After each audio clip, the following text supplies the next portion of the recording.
It would be a puzzle to talk about India and leave out the most misunderstood topic, the caste system. Now, let's be honest. It's controversial, emotional, and globally misrepresented. It's simple to explain, but it's hard to understand, especially when the lens is Western. So here's the truth. It's a bittersweet, double-edged, conflicted legacy.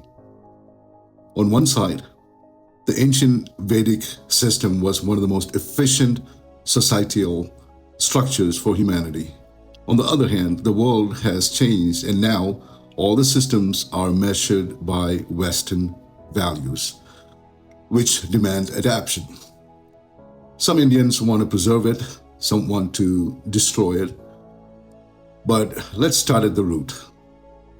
The so-called caste system, what the British called it, was originally called a Varna, V-A-R-N-A. Varna simply means type or quality, not birth, not family, not status. You had four categories.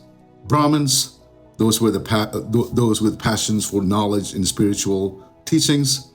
Kshatriyas, those with strength, courage, and leadership. Vaishyas, the business-minded, trade-focused ones. And Shudras, those skilled in service and craftsmanship. So here's the key. No one was born into these roles. In the ancient Gurukul system, that's the Vedic schools, kids were trained based on natural passion, something that can be seen as very progressive in today's world.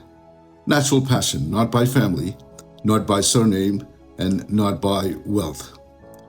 If your child loved ideas, he became a Brahmin. If she was a fighter, she became a Kshatriya. If someone loved trade, they were trained as Vaishyas, and if hands-on labor was their joy, they became Shudras. Simple, efficient, and most of all, fluid. Just as if you had a passion for medicine, you would go to the medical school, and if you had passion for construction, you would train for that. In the modern system, no problems there. Until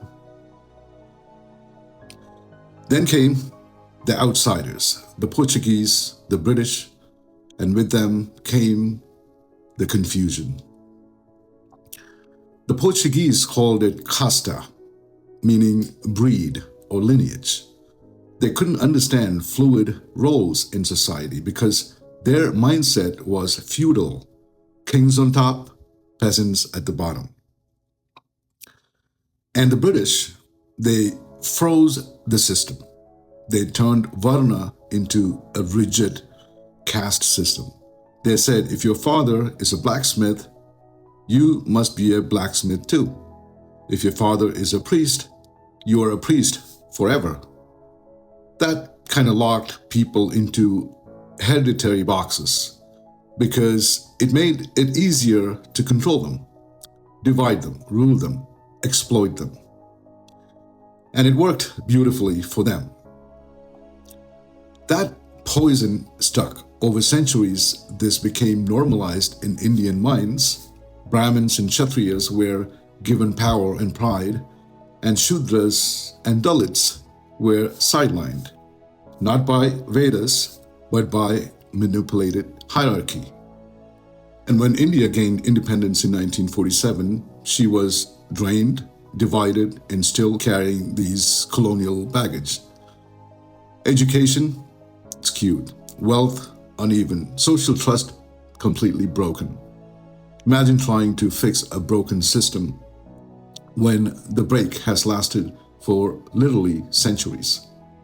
Now, here's the truth that people don't talk about enough. India tried, still trying. The government introduced quotas, reservations, laws, policies, all to uplift those suppressed ones. And yes, the wounds are healing slowly.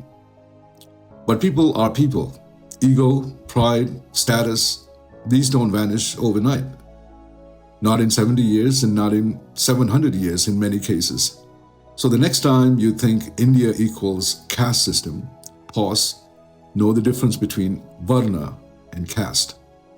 Know what came from the Vedas and what came from colonial rule. Don't judge a 5,000-year-old civilization by a 200-year-old distortion. India is healing and she's not looking for pity. She's looking for clarity. Namaste.